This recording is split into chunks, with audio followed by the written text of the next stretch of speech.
মুহাম্মদ রাসূলুল্লাহ সাল্লাল্লাহু তাআলা আলাইহি ওয়াসাল্লাম নবী আমার কাছে এসে দাঁড়ালেন, বলে চাচা আপনি আমাকে ডাকলেন? বলে হ্যাঁ বাবা।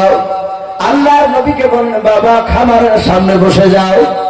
নবী বলেন চাচা আর আমি দুজনাই একটা বাসন নিয়ে আমরা বসে গেলাম। আল্লাহর নবী যদি চাচা আবুতনি মনে মনে চিন্তা করলো, আমি যদি মক্কা আর ওই আবু জেহেলের যদি কথাগুলো আমি খাবার আগে যদি আলোচনা করি, আমার ভাতিজাকে যদি খাবার খাওয়ার আগে যদি বারণ করে দিই, আমার ভাতিজা হয়তো দুঃখ করে রাগ করে আর খাবার খাবে না। আর আমার ভাতিজা যদি খাবার না খায়, আমি যে তার চাচা সারা রাত ঘুমাতে পারবো না। বলুন সুবহানাল্লাহ। আল্লাহ রাসূল চাচা চিন্তা করলো না, আমি খাবার আগে বলবো না। ভাই এখান থেকে আমাদের একটা শিক্ষা দেওয়া দরকার। আবু তালিব একটা বেঈমান, সে চিন্তা করছে খাবার খেতে দেওয়ার আগে খাওয়ার আগে কথাটা বলবো না। আমাদের অনেক সন্তানরা বাপজির সময় তো ভুল করে, অনেক সময় ভুল করে। সন্তানের বাপ বাড়ি থেকে বাপজি বের করে দিয়েছে, বেরো বাড়ি থেকে। দেখা গেল বাড়ি থেকে বেরিয়ে গিয়ে পাশে হয় পুকুর পাড়ে, না হলে কোন একটা কারো বাড়ি বাপজি চালা থেকে বসে বসে দোকানে বসে আছে। বাপ থাকতে পারবে কিন্তু জনমদুখিনী মা থাকতে পারবে না। সবাই খাবার কাছে সন্তান নাই, তখন মা কি করে গোপনে সন্তানের কাছে যায়।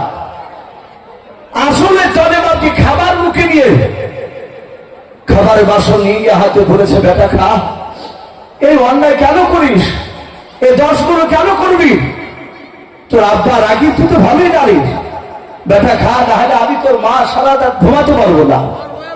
যাহাতে বাপজি আপনার খাবার খেতে বসে, আর ওই সময় দেখা যায় তার বাপ জানতে পেরেছে, দড়িয়ে সে রাত করে থাকতে না পেরে ছেলে হয়তো 2-3 বার খাবার মুখে দিয়েছে। আর ওই সময় খাবারের বাসনটা বাপে রাগ করে কেড়ে নেয়। অনেক বাপ আছে কেড়ে নেয় সন্তানের কাছ থেকে, যখন খাবারের বাসনটা কেড়ে নেয় খেতে খেতে, আবার মনে হয় পৃথিবীতে এর চেয়ে বড় অপমান হতে পারে না। সন্তানের কাছ থেকে কেড়ে নিলে শয়তান তাদের মাথাতে এসে চেপে যায়। অনেক সময় দেখা যায় গাছের ডালে গলায় দড়ি দিয়ে সে সন্তান ঝোলে, বিষ খায়, ছাদ থেকে ঝাঁপ দেয়, রেল লাইনে গলা দেয়, দয়নায় এরকম হয় না? অনেক রাগ করে দিয়ে দেয়। এই জন্য বাপজি সন্তান রাগ করলে, ভুল করলে তো আমাদেরই সন্তান, ভুল করলে তাকে রাগ করে আপনি কথা বলেন না, তাকে বুঝিয়ে মধুর সুরে বলো। আল্লাহ কোরআন পাকে শিখে দিয়েছে সন্তানের সাথে কিভাবে কথা বলা যায়। আমরা বলতে জানি নাই, আমাদের ছেলেরাও কথা মানতে চায় না, আমাদের বাপ মাদের কথা বলার ধাঁচও ভালো নেই। অনেকে আমরা সন্তানকে নামাজের হুকুম করি, কি বলি? যদি নাম হয় আব্দুল জাব্বার, তো সন্তানকে নামাজ পড়ার লেগে তালকিন করছে, এই জাব্বারিয়া নামাজ পড়বি না, জাব্বারিয়ে। বাপে বেটাকে আব্দুল জাব্বারকে জাব্বারিয়ে, বেটাও বাপকে হনুমানের মতো দাঁত ফুজিয়ে বলছে কবে থেকে নামাজ পড়ছো? এটা 3-4 মাস থেকে লেগেছো নামাজ পড়তে। না, এই জাব্বারিয়া দাঁত ফুজিয়ে কথা বলতে নেই। খাবার খেতে বসলে একটু মধুর সুরে মাথায় হাত বোলা। আপনার সন্তান লোকমান হাকিম, কোরআন শরীফে তার নাম দিয়েছেন আল্লাহ। এই লোকমান হাকিম তার সন্তানকে বাপজি নসিহত করছে, ক্বালা ইয়া বুনাইয়া লা তুশরিক বিল্লাহ। এই যে কথাটা নসিহত করছে লোকমান হাকিম, তার সন্তানকে আল্লাহ ভালোবেসে কথাটা তুলে দিয়েছে। এই যে লোকমান হাকিম বলছেন, হে আমার কলিজার টুকরা সন্তান, তুমি শিরক করো না। এই যে কলিজার টুকরা সন্তান, মহব্বতে সন্তান বলে যে বাপজি ইয়া বুনাইয়া বলে ডাকলে, এখানে জাব্বারি এরকম দাঁত বুঝিয়ে ডাকেনি, মধুর সুরে বাপকে ডাক দিয়েছে। কথা বলার ধ্বংসীরা বলা হয়েছে লোকমান হাকিমের সন্তানটা মনে হয় বুঝি ছোট ছিল না, ছোট ছিল না, তখনও প্রায় মোটামুটি 3-4 ছেলের বাপ ছিলেন অনেক। অত বড় সন্তানকে লোকমান হাকিম, হে আমার কলিজার টুকরা সন্তান, আল্লাহর সাথে শিরিক করো না। কত মধুর সুরে ডাক। আমরা ডাকি না সন্তানদেরকে? একটু বুঝে যদি ডাকা যায়, বলা যায়, দেখবেন সন্তান নরম হবে। নিশ্চয় আপনি বারবার ডাকতে গিয়ে মধুর সুরে ডাকবেন, সন্তান মসজিদে না গিয়ে থাকতে পারবে না। আপনি জিদ ধরবেন, সন্তান বাপটি বেকায় হয়ে অন্য রাস্তায় যাবে। রাগ করে বাপটি কেউ কোনো জিনিস প্রতিষ্ঠিত করতে পারেনি। মহাব্বতে বাপটি খরা লাগবে। দিনের দাওয়াত আবু জেহেলরা চেষ্টা করেছিল যে আল্লাহ রাসূল সাল্লাল্লাহু তাআলা আলাইহি ওয়াসাল্লামের এই কলমার দাওয়াত দিনকে ধুলার সাথে তাড়াতাড়ি মিশে দেব। পেরেছিল ভাই? কথা বলে পারে নাই। রাসূল মক্কা নগরে কলমার দাওয়াত দিতে লাগলে আবু জেহেল দেখলো মুহাম্মদ সাল্লাল্লাহু আলাইহি ওয়াসাল্লাম যেই দিকে যাবে সেই দিকে আমরা যাবো। গান শুনো। মুহাম্মদ সাল্লাল্লাহু আলাইহি ওয়াসাল্লাম যে লোকটার কাছে যাবে, নতুন লোকের কাছে, মুহাম্মদ সাল্লাল্লাহু আলাইহি ওয়াসাল্লাম যাওয়ার আগেই আমরা গিয়ে তার কানে মুহাম্মদ সাল্লাল্লাহু আলাইহি ওয়াসাল্লাম খারাপ এটা প্রচার করে দেব। তাহলে নবীর কথা শুনবে না। আপনারা শুনেছেন তাফসীরে বাবজি, আপনার মারিফুল কোরআন, তাদের সম্ভবত মনে হয় ঘটনাটা এসেছে। আল্লাহ রাসূল সাল্লাল্লাহু তাআলা আলাইহি ওয়াসাল্লাম মক্কা নগরে বাবজি থাকা অবস্থায়, মক্কা নগরে এমন একটা দামি জায়গা যেখানে বাবজি কাবা রয়েছে। আল্লাহ রাসূল দুনিয়াতে আসার আগে গোটা পৃথিবীর মানুষ বাবজি ওই কাবাতে হজ করতে যেত। কথা সত্য না মিথ্যা বলে? নবীজি দুনিয়াতে আসার আগেও মানুষ কাবাতে যেত তওয়াফ করতে। আল্লাহ রাসূল সাল্লাল্লাহু আলাইহি ওয়াসাল্লাম তিনি বসে আছেন, তখনও মদিনাতে যায়নি। রাসূল যায়নি মদিনাতে, অথচ মদিনার লোক এক নাই, দুই নাই, 50টা এসেছে মক্কা নগরে কাবা তওয়াফ করতে। কথা বললাম বা 50কে, যুবক বৃদ্ধ সবাই মিলে। কেতাবে লিখেছে বাবজি রাসূল মদিনাতে যাওয়ার আগে মদিনার নাম ছিল বাবজি ইয়াসরিব। কি নাম ছিল? ইয়াসরিব ছিল দেশটার নাম। নবী যখন হিজরত করে মক্কা থেকে ইয়াসরিবে পৌঁছালে নামটা কেটে হলো মদিনাতুন নবী, নবীর শহর। তো বাবজি সেই মদিনার লোক এসেছে বাবজি হজ কাবা শরীফ তওয়াফ করতে। কজনা বললাম? 50 জন। ওরা এসে তাঁবু টাঙিয়েছে বাবজি। তখন তো এত বাড়িঘর ছিল না, ফাঁকা ময়দান, মরুভূমি। ওরা তাঁবু টাঙিয়েছে বাবজি 5 জায়গায়। ওই মদিনার 50 লোক, এক একটা তাঁবুতে তো হজম করে থাকবে, 5 10 50। রাসূলের কানে আওয়াজ এসেছে ওই ইয়াসরিব অর্থাৎ মদিনা থেকে 50টা লোক এসেছে কাবা তওয়াফ করতে। রাসূল বুক ভরা আশা নিয়ে ভাবলেন, আল্লাহ মক্কার লোকরা তো আমাকে মানে নাই, আমি সন্ধ্যাবেলা যাব। ওরা যে মাঠে ময়দানে তাঁবু টাঙিয়েছে, ওই ময়দানে এক সাইডে আমও তাঁবু টাঙাবো, সারা রাত থাকবো। সকালবেলায় তাদের তাঁবুতে গিয়ে গিয়ে আমি নবুয়তের দাওয়াত দেব, কলেমার দাওয়াত দেব। রাসূল চলে গিয়েছে, আর আবু জেহেল বাবজি দেখতে পেয়েছে রাসূল গিয়েছে ওখানে। ও জানে এই বেটা তো যাবে, আর এই মদিনার লোকেরা রাসূলকে তো চিনে না। আবু জেহেল জানতো যে রাসূলের কথা 5 মিনিট শুনলি ওরা কলমা না পড়ে থাকতে পারবে না। জোরে বলুন সুবহানাল্লাহ। রাসূলের কথা 5 মিনিট শুনলে ঈমান না নিয়ে থাকতে পারতো না। এখন আপনারা বলতে পারেন যে ওমর কেন এত দেরিতে ঈমান আনলে? ওমর তাড়াতাড়ি কেন আনলেন না? হাদিসে এসেছে আবু জেহেল বলেছিল মক্কার লোকদেরকে, দল লোককে, মুহাম্মদ সাল্লাল্লাহু আলাইহি ওয়াসাল্লাম তার লোকদেরকে দেখলে কানে আঙুল ভরবা, কানে আঙুল ভরবা, লা তাসমাউ লিহাদাল কুরআন, তোমরা খবরদার ওর কোরআন পড়লেও কথাগুলো শোনো না। তাই নবীকে দূর থেকে দেখলে এভাবে কান ধরতো, তুলা ভরতো, যেন রাসূলের কথাগুলো তাদের কানে না যায়। যাদের তুলা দেওয়া থাকতো না, কানে রাসূলের আওয়াজ যেত, তারা কলেমা না পড়ে থাকতে পারতো না। জোরে বলুন সুবহানাল্লাহ। বাবজি আমার সোনা লালেরা, বেঈমান আবু জেহেল বাবজি 10টা লোক নিয়েছে, 10টা লোক। ও চিন্তা করছে বেটা সকালবেলায় যাবে ওদের কাছে, ও গেলি তো আর কথা শুনে নেবে। কিন্তু মুহাম্মদ সাল্লাল্লাহু আলাইহি ওয়াসাল্লাম দুটারা থাকবে, তার আগে সকালবেলায় তাদের কাছে যাওয়ার আগে আমরা যাব। ওই রাত্রিবেলা আবু জেহেল 8-9টা লোক নিয়েছে।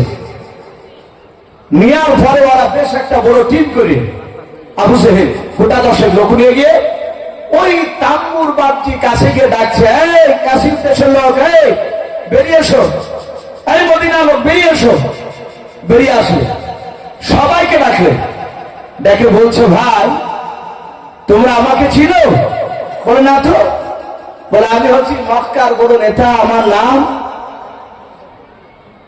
আবু জাহাল। ও তো আবু জাহেল বলছে না, বলছে আমর ইবনে হিসাম, আমি হিসামের বেটা আমর। আমাকে লোকেরা জ্ঞানীগুলি লেগে আবুল হিকাম বলে ডাকে, জ্ঞানীগুলি বুদ্ধিজীবীর বাপ বলে। ডাক দিয়ে বলে, ভাই কি হলো, এত রাত্রিতে আমাদেরকে ডাকলে কেন? বলে ভাই ওই দেখো একটা তাম্বু দেখতে পাচ্ছ? বলে হ্যাঁ। বলে তাম্বু তো বাতি জ্বলছে? বলে হ্যাঁ। বলে তাম্বুর ভিতরে মক্কার সবচেয়ে বড় একটা পাগল ভরা আছে। বলে রাস্তায় ফেরুল্লাহ। কে ভরা আছে তাম্বুতে? রাসূলুল্লাহ। ই বেঈমান, যার ঈমান থাকবে না তারা রাসূলুল্লাহকে যেমন তেমন কথা বলে ফেলবে। এই আবু জেহেল বলছে ও মক্কার সবচেয়ে বড় পাগলা। এই ভাই আমি তোমাদেরকে ভালোবাসি তাই বারণ করছি, তোমরা যেন খবরদার পাগলের কাছে যায় না রাতে। এরা তো রাতে আসলে যাবে না। সকালবেলা তোমরা রাতে না গেলে সকালবেলা তোমাদের তাম্বুতে পাগল আসবে। কথা বলা টেকনিক্যাল দেখে, কায়দা করে আগেই বলে দিছি। সকালবেলা আসবে, আর তোমরা যদি তার কথা যদি না শোনো তাহলে ওই পাগলার কাছে অনেক পাথর ভরা আছে, ওই পাথর দিয়ে মাঝে মেরে শেষ করে দিবে ওর কথা না শুনলে। ও একটা কি ধরনের একটা নতুন কথা বুঝে বেড়াইছে। ভাই আমরা তোমাদেরকে ভালোবাসি মদিনার লোককে, তাই খারাপ জিনিস থেকে তোমাদেরকে সতর্ক করে দিলাম, সাবধান করে দিলাম। বলে ভাই ঠিক আছে যাও, অসুবিধা নেই। 50টা লোক কি বারণ করলো ভাই? আচ্ছা বলে মানুষকে যেখানে যেতে যত বারণ করা যায় সেখানে মানুষ কম যায় না বেশি যায়? কথা বলে বেশি যায়। যাত্রা মাহফিলে বারণ করবেন, দেখবেন এর চেয়ে 4 গুণ লোক ওখানে বেশি। এ আবু জেহেল বারণ করলো যেও না, ওকে আসতে দিবে না, ওর কাছে যাবাও না। ও পাগলা, পাথর ভরা আছে তাম্বুর ভিতরে, ওর কথা না শুনলে পারে। যাহাতে আবু জেহেল লক্ষ্য করে বললো, তুই যতই কোরআন তেলাওয়াত কর, যতই তুই আল্লাহ আল্লাহ কর, আমরা এখানে এমন মন্ত্র পড়ে দিয়েছি সকালবেলা তুই আসলি মার খাবি, তোর কথা মোটেই শুনবে না। এটা আবু জেহেলের উদ্দেশ্য ছিল, এরা 50 জনাদের কেউ নবীর কথা না শুনে। নবীর কথা না শুনলে তাহলে নবীর দাওয়াত আর প্রচার হবে না। কিন্তু ভাবছি 50টা লোক, তাদের ভিতরে তোলপাড় শুরু হয়ে গেল। মক্কার ওই পাগলটা কালো না হলো, সে মোটা না শুরু, তাকে একটু দেখা দরকার আছে। জোরে বলুন সুবহানাল্লাহ। একটু দেখা দরকার। ভাইরা আমার, বাবা জীবনেরা, ওই গভীর রাত্রিবেলায় মদিনার 50টা লোকের মধ্যে থেকে যারা বয়স্ক মানুষ ছিল, তারা বাবা সবাই মিলে বাপকে ডাক দিয়ে বলো, ভাই আমরা ফাঁকাতে চলো বেরিয়ে যাই। ওই তাম্বুর গুলোর ভিতর থেকে বাপজি বেরিয়ে ফাঁকা ময়দানে তারা সবাই মিলে বাপজি বসে তারা একটা মিটিং শুরু করে দিল। মদিনার বয়স্ক লোকেরা ডাক দিয়ে বলো, গো যুবকেরা, আমাদেরকে মক্কার বড় নেতা আবু জেহেল বলেছে ওই তাম্বুর ভিতরে নাকি পাগল ভরা আছে। সবাই মিলে বলে, হ্যাঁ আমাদের তাম্বু তো একই কথা বলেছে। ডাকে দিয়ে বললো, ভাই ও বয়স্ক লোকেরা, তোমরা কি পাগলটাকে দেখেছো? কেউ বলে নাও। যুবকদেরকে বয়স্ক লোকেরা ডেকে বলো, বাবা তোমরা কেউ কি পাগলটাকে দেখেছো? বলে নাও।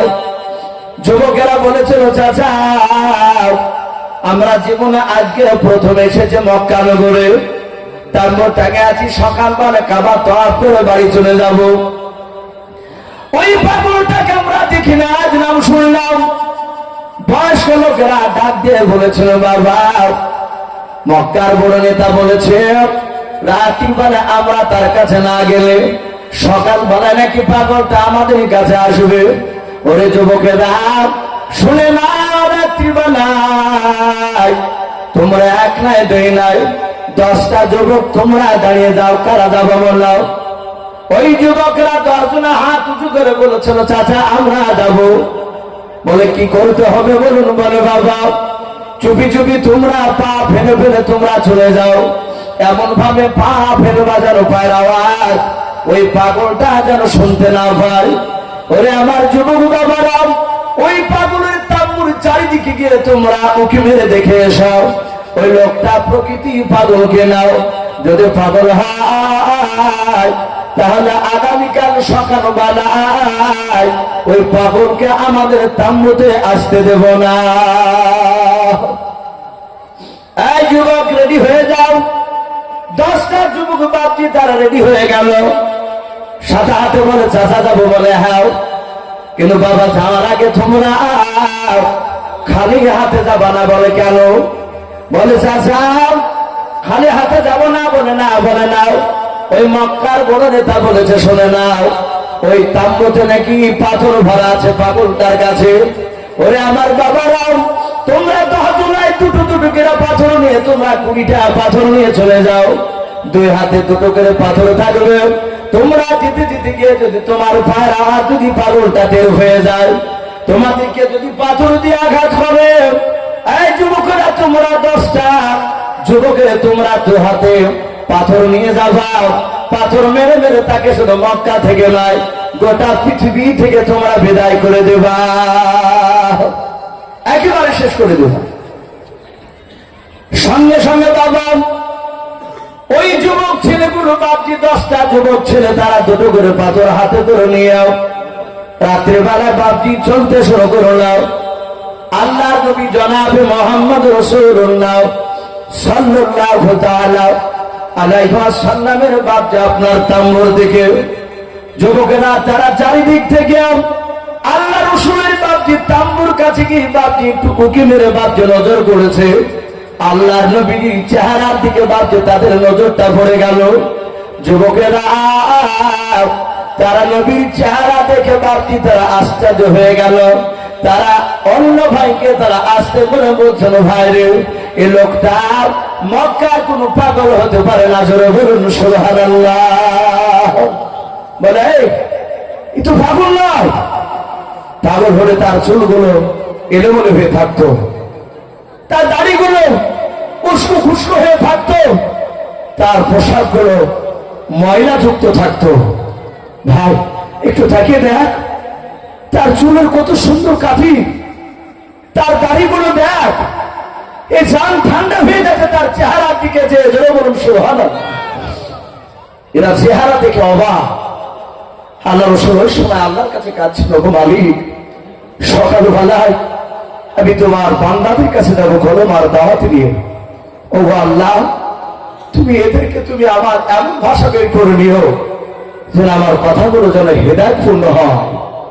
হেদায়েতের মালিক কে? আমার আল্লাহ।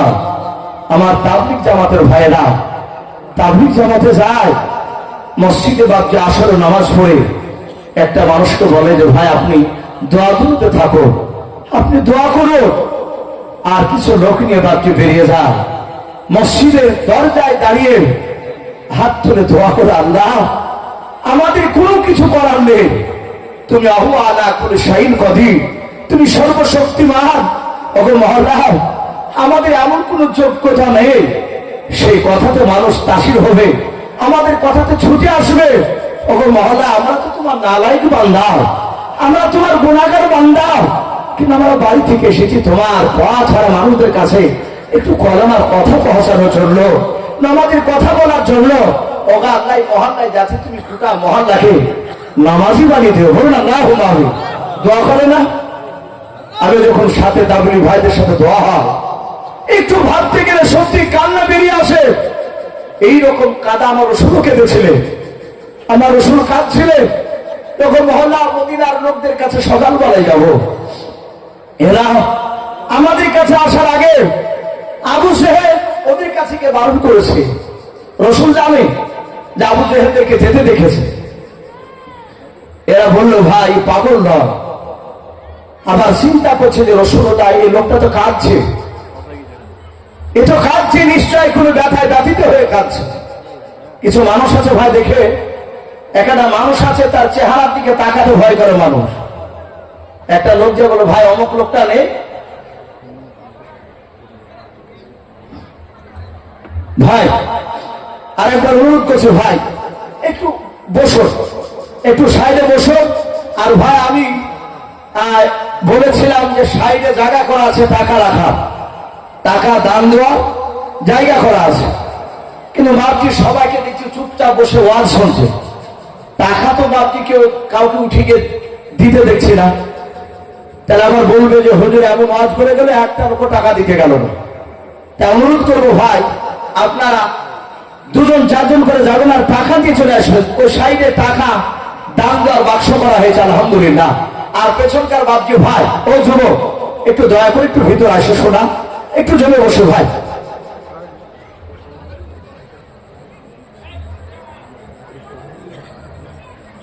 আলহামদুলিল্লাহ মাদ্রাসার যারা শিক্ষকগণ আছে আমি হুজুরদেরকে অনুরোধ করবো, হুজুর আপনারা এই মাদ্রাসা যারা শিক্ষক আছে অনুরোধ করবো আপনারা 9টার আগেই স্টেজে চলে আসো। যেহেতু ছাত্রদেরকে পাগড়ি পরানো হবে আর মাদ্রাসা তলবে এলেন, তোমরা হয়তো আজকে জালসা দিন আনন্দ করার জন্য হাতে এদিক ওদিক ঘোরাফেরা করছো। আমি অনুরোধ করবো তোমাদেরকে তোমরা এদিক ওদিক ঘোরাফেরা না করে তোমরা সকলে মাদ্রাসার ছাত্ররা যাদের পাগড়ি দেওয়া হবে আর শিক্ষক মন্ডলীকে বলছে আপনারা সকলে স্টেজে চলে আসুন 9টার আগে। আমার সময় হয়ে আসছে। তো ভাই আমি বলছিলাম যে আল্লাহ রাসূল সাল্লাল্লাহু তাআলা আলাইহি ওয়াসাল্লামের চেহারা দেখে কান্না করছে। আমি বলছিলাম কিছু মানুষের দিকে তাকিয়ে ভাই ভাই বলে ভাই অমুক লোকটা কই, বলে দেখো তো চাই দোকানে আছে। ছেলেটা যাই আবার ঘুরে চলে আসছে। বলে কি ব্যাপার বাবা কিছু বললে না? বলে চাষা আমার দিকে তাকিয়ে কথা বলতে ভয় লাগছে। এরকম আছে কিনা? এটা ইমানদারের লক্ষণ না, এটা ইমানদারের লক্ষণ না যে আপনাকে দেখে মানুষ ভয় পাবে। বাপজি আল্লাহ রসুলকে দেখলে ছোট ছেলে দৌড়ে গিয়ে রসুলের সাথে হাতে হাতে মুসাফা করতে, বলুন আলহামদুলিল্লাহ। কেউ ভয় করতো না, নবীকে দেখলেই দৌড়াতো। এমনকি মা কোল থেকে বাপজি দুধ খেতে খেতে পায়ে হাঁটা বাচ্চারা বলে মা একটু তাড়াতাড়ি ছেড়ে দাও, ওই দেখো নবী আছে, নবীর সাথে একটু দেখা করে আসে। নবী আমাদেরকে খুব ভালোবাসে। সবাই হাসতো, আল্লাহ রসুলকে এত ভালোবাসতো। এরা বলল ভাই এই লোকটা যদি রাগীর হতো, এই লোকটা কাউকে মারতে পারবে না, কারণ তার চেহারা দেখে বুঝতে পারা যে লোকটা কোনো ব্যথা ব্যথিত হয়ে যাচ্ছে। এর দ্বারাই মানুষকে মারা সম্ভব না। এরা 10 জনায় বাদ দিয়ে আলোচনা শুরু করে দিয়েছিল আস্তে আস্তে। এই লোকটা পাগল নয়, এর নাম তো আমরাও জানি না, কিন্তু আবু জেহেল তো নাম বলে নাই, শুধু বলেছে পাগল। আল্লাহ রাসূল বাপজি কান্না করিতে করিতে নবীজির বাপজি কানে গিয়ে যখন আওয়াজটা ধাক্কা লেগে গেল, দরদ নবী আমার মাথাটা উঁচু করে আস্তে করে বলেন গো তাম্বুর বাইরে যুবকে দাও, কারা আছো বাবা তোমরা দাঁড়িয়ে থেকো না, দূরে কাছে চলে এসাও। যুবকেরা দেখলো আর পালানোর রাস্তা নাই, কারণ এই লোকটা পাগলটা তো দেখে নিয়েছে, আমাদের আওয়াজ শুনে নিয়েছে। এরা 10 জনায় আল্লাহ রসুলের কাছে গিয়ে দাঁড়িয়ে বলছেন ভাই দয়া করে বলুন আপনার নাম কি, আপনি কে?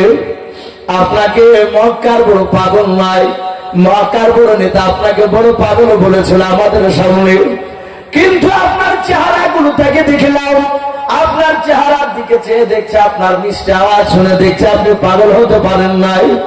আপনি দয়া করে আপনার নামটা বলুন। আল্লাহ নবী জনাবে মুহাম্মদ রাসূলুল্লাহ সাল্লাল্লাহু তাআলা আলাইহি ওয়াসাল্লাম বলেন বাবা তোমাদের বাড়ি কি মক্কা নগরে নয়? বলে নাও। তোমাদের বাড়ি তায়েফ নগরে নয়? বলে নাও। তোমাদের বাড়ি ওই মদিনায়? বলে হাও। ডাক দিয়ে রাসূল বলে তোমাদের কাছে আবু জেহেল গিয়েছিল রাত্রি বেলায় বারণ করেছিল? বলে হাও। তোমাকে পাগল বলেছে তাই আমরা লুকিয়ে দেখতে এসেছিলাম। আল্লাহ নবীজির বাপজি কথা আলোচনা শুরু করে দিলেন। এরা 10 জনায় বিশ্ব নবীর কথা শোনার পর তারা বাবা থমের মতো হয়ে দাঁড়িয়ে তারা আল্লাহর নবীজির সব কথাগুলো শুনে তারা সাদা হাতে কলমা পড়ে ঈমান আনলো। জোরে বলুন সুবহানাল্লাহ। এরা বাচ্চা আর ফিরে যায় নাই। বিশ্ব নবী বলেন, বাবা তোমরা কি যাবা না? বলে নাও, এত সুন্দর মিষ্টি আওয়াজ শুনে বাড়ি যাব না। ওদিকে বাবা মদিনার 40 জন বাবা বয়স্ক লোকেরাও তারা উঁকি মেরে মেরে দেখছে কি ব্যাপার। পাগলটার কাছে গেল, পাগলটা দহাজনাকে মেরে ফেললো নাকি। ঘন্টার পর ঘন্টা পার হতে চললো, ওই পাগলের কাছ থেকে কেন যুবকরা আসে না? এরাও 40 জনাও, এরাও থাকতে পারলো না। এরাও যাওয়ার পর দেখছে তো মরে নাই, তো দাঁড়িয়ে আছে। পেছন দিক থেকে ডাকছে, এই যুবক, এই দাঁড়িয়ে কি করছিস? তোদেরকে বলেছিলাম না যে পাগল নাকি, একটু দেখে যে আমাদের সামনে গিয়ে বলবি। এরা কথা বলে না, পেছন দিকে ঘুরে তাকাচ্ছি না। এরা ভারী দিয়ে বা যেভাবে ঠেলা দিয়ে যাহাতে রাসূলুল্লাহর চেহারার দিকে চেয়েছে, এরাও বাপকে রাসূলুল্লাহর চেহারা দেখে অবাক। এরা থাকতে পারলো না। এরাও কয়েক মিনিট কথা শোনার পর এরা সবাই কলেমা পড়ে মুসলমান হয়ে গেল। জোরে বলুন সুবহানাল্লাহ। তাহলে আবু জেহেল চেষ্টা করেছিল একটা লোকে যেন কলেমা না শুনে, না পড়ে, পড়ে না। আবু জেহেল যত চেষ্টা করেছিল ঈমানকে তাড়াতাড়ি মিটিয়ে দেওয়া, কোরআনকে ধুলার সাথে মিশিয়ে দেওয়া, তত তাড়াতাড়ি ইসলাম প্রচার হয়েছে। বলুন আলহামদুলিল্লাহ।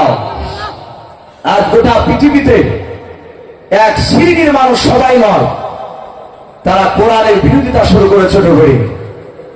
তারা চেষ্টা করছে মুসলমানকে শেষ করে দিব, কিন্তু না ভাই, ওরা জানছে, ওরাও লক্ষ্য করে দেখছে পৃথিবীতে অমুসলিম তারা নিচু ঘরে নয়, বড় বড় দামি তারা লোক এমন ভাবে ঈমান আনছে, মনে হয় আর কয়েক বছরের মধ্যে গোটা পৃথিবীর এমন কোন জায়গা বাকি থাকবে না সেই জায়গায় কলেমার পতাকা উড়বে না। জোরে বলুন সুবহানাল্লাহ। বাপজি আমার সোনা বাড়েরা, যত চেষ্টা করবে শেষ করার, তত তাড়াতাড়ি সেটা বাপকে জাগ্রত হবে। ভাই আপনি মনে রাখবেন, আপনার বিরোধিতা শুরু করা মানে জানবেন আপনার ইজ্জত আল্লাহ বাড়াতে শুরু করেছে। মানুষের কাছে কিছুদিন একটু কষ্ট হবে, কিন্তু আল্লাহ সম্মান আপনার বড় করে দেবে। আমি বলছিলাম সেই আবু তালিবের কথাটা, ওরা চেষ্টা করেছিল আবু জেহেলরা রাসূলের দ্বীনের দাওয়াত যেন মক্কার বাইরে যেন না যায়, যেন চারিদিকে না পৌঁছায়। তা আবু তালিবকে বাপজি ধমক দিয়েছিল। আবু তালিব খাবারের বাসন নিয়ে চাচা ভাতিজায় খাবার খেতে বসে আবু তালিব বলল, চিন্তা করলে আমি খাবার খাওয়ার আগে কথাটা বলবো না, খাবার খেয়ে নে তারপরে বলবো। সাদা হাতে ডাক দিয়ে বলল, ওগো ভাতিজা, তুমি খাবার খেতে শুরু করো।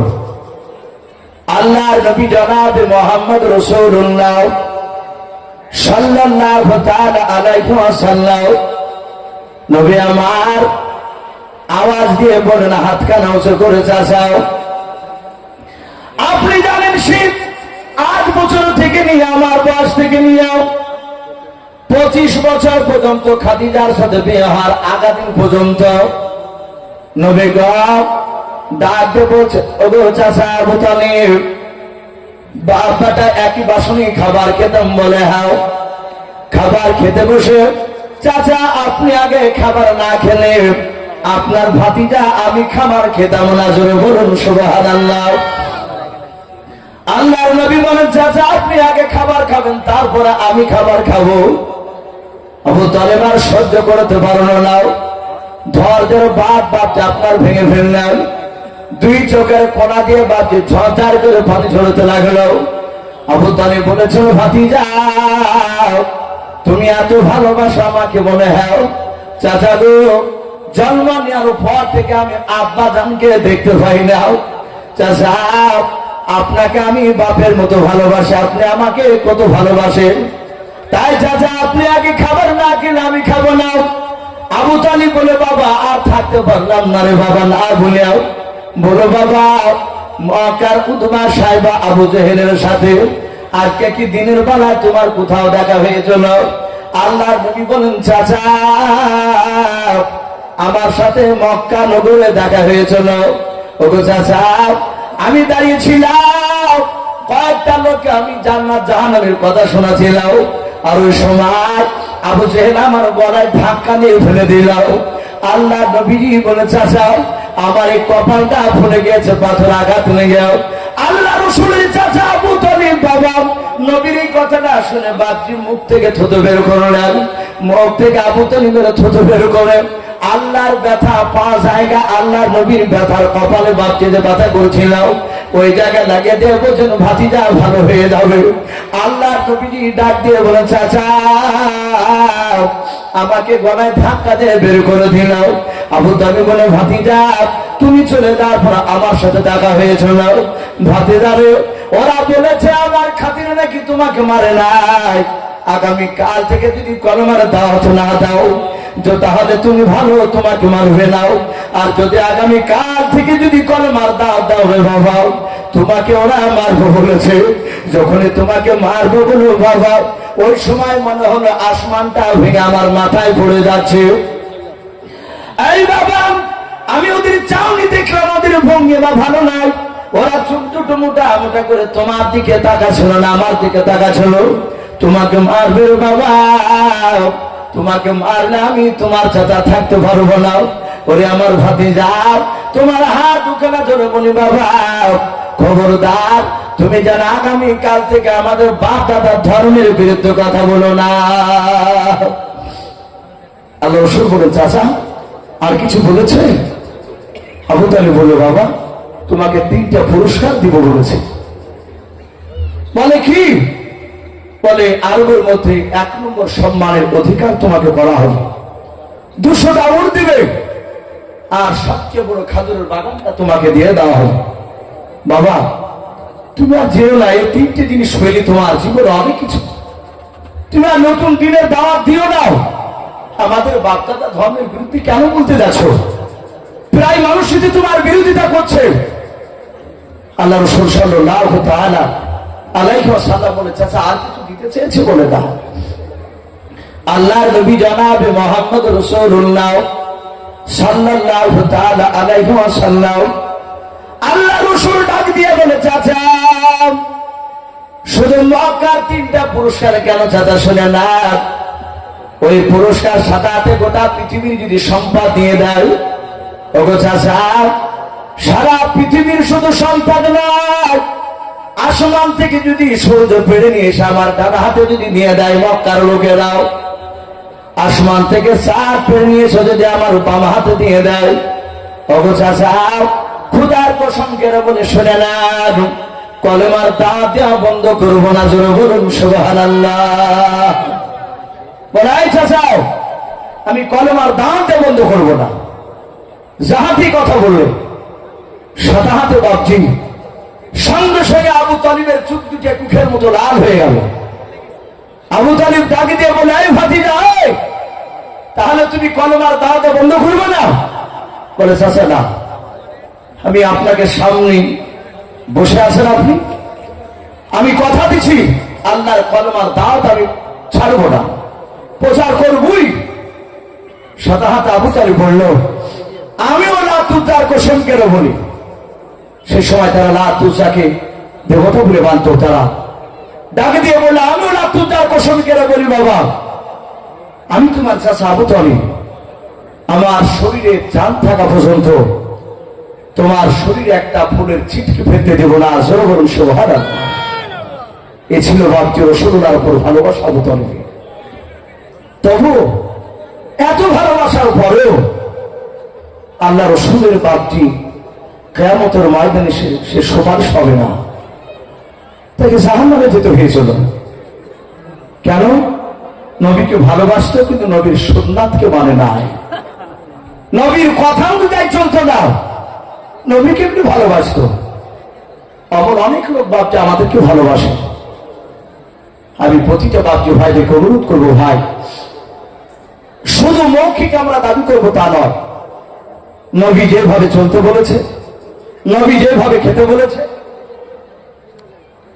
নবী যেইভাবে আপনার শুতে বলেছে, মানুষের সাথে কথা বলতে বলেছে, সেই অনুযায়ী যদি বাপজি আমরা চলতে না পারি, তাহলে কিয়ামতের ময়দানে আমরা রাসূলুল্লাহ যে উম্মাহ দাবি করবো এটা রসুল মেনে নিবে না।